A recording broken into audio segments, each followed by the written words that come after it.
Avec le conseil régional d'Agadez qui a remis divers kits à des groupements de femmes et d'hommes de la région vendredi dernier. Une façon de les soutenir dans les activités génératrices de revenus.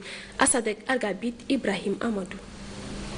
D'une valeur de plus de 32 millions de nos francs, avec l'accompagnement du projet GIZ de la coopération allemande au Niger, le conseil régional d'Agadez entend, à travers cette cérémonie de remise officielle de kits divers, accompagner significativement l'épanouissement économique des jeunes, mais surtout de la femme, et dans plusieurs domaines. Il s'agit d'appuyer 12 groupements dans les filières de la couture, la soudure, la transformation des déchets plastiques, le petit commerce, la transformation des produits maraîchers, la parfumerie traditionnelle, la restauration, la dotation en semences, intrants et équipements aratoires, les taxis-motos et mototricycles, ainsi que l'élevage. D'où la satisfaction de Mohamed Anako, exprimant un devoir accompli tout en continuant. Plaisir parce que au niveau du conseil régional, je me rappelle, ça fait 2 ans que nous sommes derrière la mise en œuvre de ces initiatives individuelles et collectives. Il y a eu une première phase. Aujourd'hui, nous assistons à la deuxième phase. C'est vraiment les liens ici de remercier nos partenaires techniques et financiers, donc le projet GIZ, la coopération allemande, la délégation de l'Union européenne. Je voudrais lancer aussi un appel à nos partenaires techniques et financiers de continuer ce genre d'initiative. Parce que vous touchez directement le vrai problème. Cet important appui du conseil régional d'Agadez à l'endroit des femmes et des jeunes démontre encore une fois de plus l'attachement de cette institution régionale à multiplier et à intensifier des initiatives pour leur permettre d'exercer des activités quotidiennes à fort potentiel économique avec le bénéfice de formation afin qu'ils accroissent leurs compétences dans leurs domaines respectifs. Volet reportage dans cette édition et nous allons à la découverte du centre Sermes. C'est au sein de ce centre que s'effectue le test PCR du Covid-19. Pour se conformer à la réglementation, les voyageurs se rendent au Sermes pour faire le test avant de prendre le vol. D'autres précisions dans ce reportage de Nana Mariama Moutari. Depuis l'apparition de la pandémie de la Covid-19 dans le monde, le Niger, à travers les Sermes, a pris de l'avance en se dotant de moyens conséquents pour faire face à toute éventualité. C'est ainsi que dès l'apparition des premiers cas, les Sermes s'est déployé auprès de la population à travers 2 chaînes, à savoir la chaîne de la surveillance et d'alerte assurée par les sites pilotes dédiés à cet effet et la chaîne pour les voyageurs assurée par les Sermes. À ce niveau, toutes les dispositions sont prises par les agents préleveurs pour assurer cette tâche. Présentement, on a organisé les prélèvements de cette façon. Il y a des prélèvements qu'on appelle riposte, c'est-à-dire des gens qui sont malades et qui appellent le 15 ou l'autre numéro qu'on a fait publier. Donc c'est des cas qui se sont malades et qui font appel au SAMI. N'est-ce pas? C'est ça qu'on appelle les alertes. Le Sermes maintenant, il continue à faire les prélèvements des voyageurs et les tests des voyageurs, plus tous les contrôles prélevés au niveau de l'hôpital général de référence qui traite les malades. Une fois arrivé ici, donc une thermoglace qui contient les prélèvements, on la pulvérise déjà en surface avec de l'eau de javel. Et chaque prélèvement a un numéro de travail qui est attribué ici et c'est ce numéro qui continue au laboratoire. Les tests PCR, autrement dit, réaction des chaînes par polymérase, s'est fait au niveau des laboratoires virologiques, une phase analytique déterminant la positivité ou la négativité des échantillons. 24 heures ou 48 heures après le prélèvement, les voyageurs reçoivent les résultats dans une salle réservée à cet effet. Pour les voyageurs dont les résultats s'est avéré positifs, le report de voyage est obligatoire pour un délai de 2 semaines afin de suivre un traitement approprié.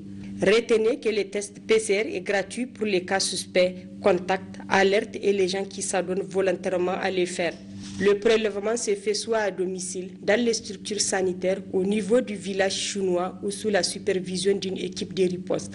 Selon le directeur général du CERMES, au niveau régional également, toutes les dispositions sont prises. Les tests PCR se font sur place par des spécialistes ayant déjà suivi des formations et les données centralisées sont envoyées à Niamey. Le CERMES a formé à l'intérieur du pays au moins quelques 7 sentinelles qui ont également toute la capacité de faire le prélèvement. Donc on a commencé avec les premiers pays en tout cas à faire les examens virologiques et grâce au soutien de l'État et des partenaires, après le CERMES, donc on a pu en tout cas décentraliser en tout cas ces examens virologiques. Actuellement, dans toutes les régions, on est capable de faire la PCR. On a des machines qu'on appelle des jeunes experts qui sont utilisées. Au niveau de Niamey, on a décentralisé à partir des TDR. Il y a un certain nombre de sites qui sont là où on a prédisposé en tout cas des TDR, des tests rapides où les gens peuvent se faire dépister directement donc au niveau des CSI. Les CERMES travaillent aussi avec les autres structures de la sous-région. Le CERMES fait partie du réseau international des instituts Pasteur, ce qui lui permet d'échanger et de monter des projets avec les instituts de la sous-région, puisqu'il y a 10 instituts sur la zone Afrique, il y a 10 instituts du réseau international, mais également les autres. Ce qui fait qu'en fait, avant même qu'il y ait eu des cas au Niger, le CERMES était déjà prêt à la détection du SARS-CoV-2, parce que en fait, et le CERMES a eu déjà en main toutes les techniques avant même qu'il y ait le premier cas. Et c'est ça qui est important dans un réseau international. La réalisation des tests PCR donne des indications sur la prévalence ou non de la pandémie et permet de mieux circonscrire la maladie. Parlons par la même occasion des résultats des examens virologiques de ce jour 30 janvier 2021 qui se présentent comme suit. 27 cas positifs dont 2 chez les demandeurs de tests PCR Covid-19 pour voyage et 25 chez les alertes sur 340 tests réalisés à la Covid-19 dont 16 de sexe féminin, 11 de sexe masculin. Ces cas positifs se répartissent comme suit. 3 au niveau de la région de Niamey, 2 au niveau de la région de Zender, 1 au niveau de la région de Tawa, 21 au niveau de la région d'Agadez. Aucun décès enregistré. À ce jour, sur 73 506 personnes testées, 4 516 sont déclarées positives à la COVID-19, parmi lesquelles 3 726 guéris, 159 décès, 631 cas actifs, 40 en hospitalisation, dont 2 en réanimation. Le gouvernement attire l'attention des populations sur le fait que le virus circule fortement au niveau communautaire avec de plus en plus de cas présentant des signes souvent graves. Aussi, le gouvernement invite la population au respect strict de toutes les mesures prises. Le port de masque, le lavage des mains à l'eau et au savon et l'utilisation du gel hydroalcoolique doivent être strictement respectés en toutes circonstances. Pour toute information, appelez le 15 ou le 93 59 18 02.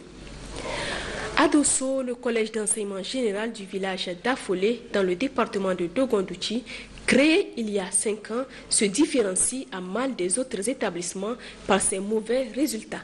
Qu'est-ce qui explique ce fait? C'est pour en savoir plus que le préfet de Dogondouchi a organisé une rencontre dans le dit village. Détail, Manu El Hajsido et Harissou Kerba. Le collège du village de Aholé dans la commune urbaine de Dogondouchi qui date de 5 ans avec son effectif de 82 élèves dont 12 candidats au BEPC parmi lesquels 7 filles est très malheureusement de son implantation à ce jour caractérisée par de très mauvais résultats en fin d'année. Pour en savoir le pourquoi de ces échecs et envisager des solutions, le préfet du département de Dogondouchi s'est rendu dans ce village. Nous avons discuté avec les parents d'élèves, les élèves eux-mêmes, avec les autorités académiques. Nous avons analysé la situation et ils ont promis que, en tout cas, tout va changer. Le problème, c'est le manque de volonté des parents. Et c'est ce qu'on leur a fait signifier. Et ils ont pris conscience qu'ils vont cette année changer et ils vont suivre leurs enfants pour que ça puisse réussir. Pour les encourager à inscrire, maintenir et suivre la scolarité de leurs enfants, le préfet a pris en charge le suivi de la meilleure élève jusqu'en fin de cycle. Pour les encourager, j'ai pris en charge une élève fille que je vais suivre jusqu'en fin d'année. sa scolarité et toutes les charges en tout cas inhérentes. C'est un peu pour les encourager par la suite à suivre leurs enfants. Notons qu'après les débats très riches entre les parents d'élèves et élèves eux-mêmes, les membres de COJES, les responsables académiques et le corps enseignant, le maire de la commune urbaine de Dogondouchi et l'honorable chef de canton de l'Arewa ont tous pris la parole pour non seulement apporter leur contribution, mais aussi pour demander aux parents d'élèves de conjuguer leurs efforts en parfaite collaboration avec l'administration du collège pour la bonne marche de cet établissement. La population du village aussi en général et les parents d'élèves en particulier ont pris des engagements pour que ce collège soit cité parmi les modèles. La mosquée de Gazawa, définitivement construite, située dans la région de Maradi, les travaux ont duré 20 ans. Ces travaux ont enfin pris fin grâce à l'appui de l'ONG BISEC. Compte rendu Sandanataï.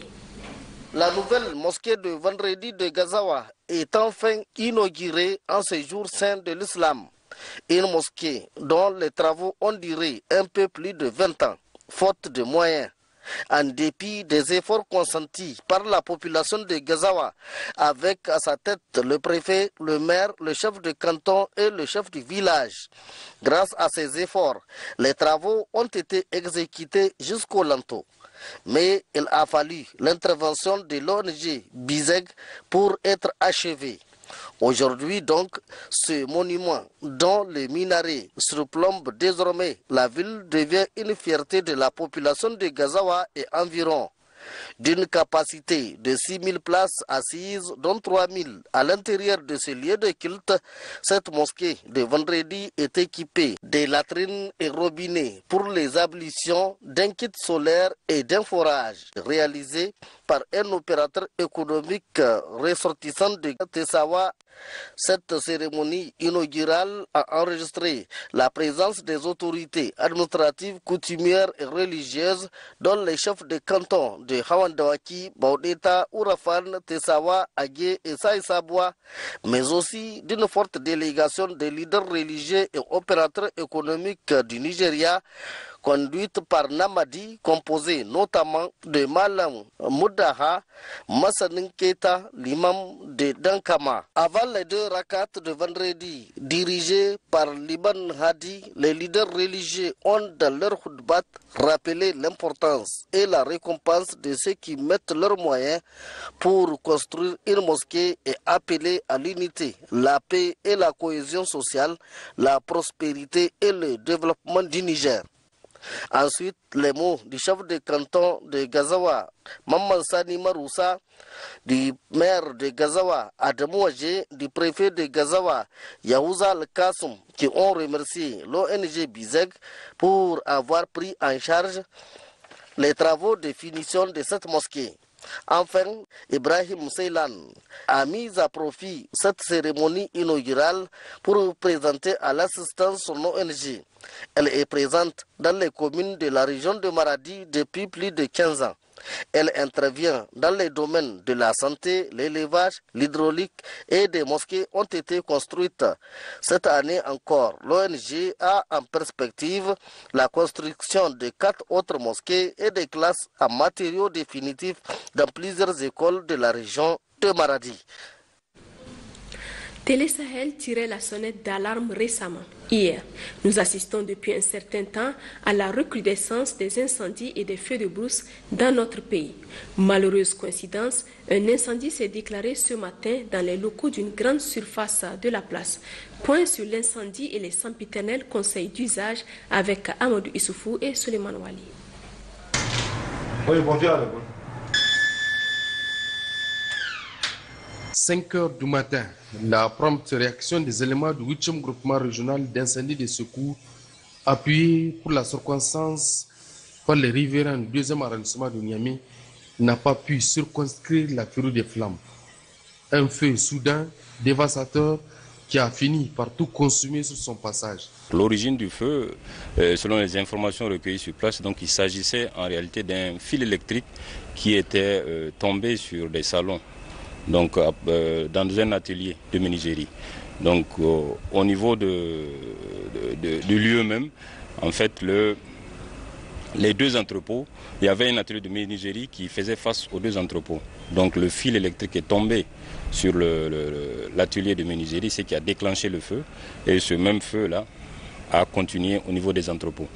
Problème d'accessibilité, branchement électrique non conforme, non-respect de certaines consignes de sécurité, le commandant du 8e groupement régional appelle à plus de prudence et de civisme. Par rapport aux usagers, notamment en fait ceux qui ont les grosses firmes, ceux qui ont les gros magasins, d'abord ils doivent initier leur personnel quant à l'utilisation des extincteurs. Ça c'est primordial, c'est essentiel. Maintenant le deuxième point, c'est se rapprocher auprès des sapeurs-pompiers pour avoir le maximum de conseils par rapport aux visites de sécurité et de leurs entrepôts. Donc la troisième chose, tout ce que je peux leur dire, c'est concernant en fait la disposition en fait du matériel qu'ils chargent au niveau de leur magasin. Donc ils ne doivent pas en fait mettre charger en fait les entrepôts jusqu'à ce que en fait quand il y a une situation pareille, que les secours ne puissent pas y accéder, comme ce fut malheureusement le cas ce matin. Face à la recrudescence des incendies et des feux de brousse en cette période d'intempérie, la vigilance doit être de mise. Avec dévouement et courage, les soldats de feu s'emploient à porter assistance et secours à nos concitoyens et aidons-les à nous protéger.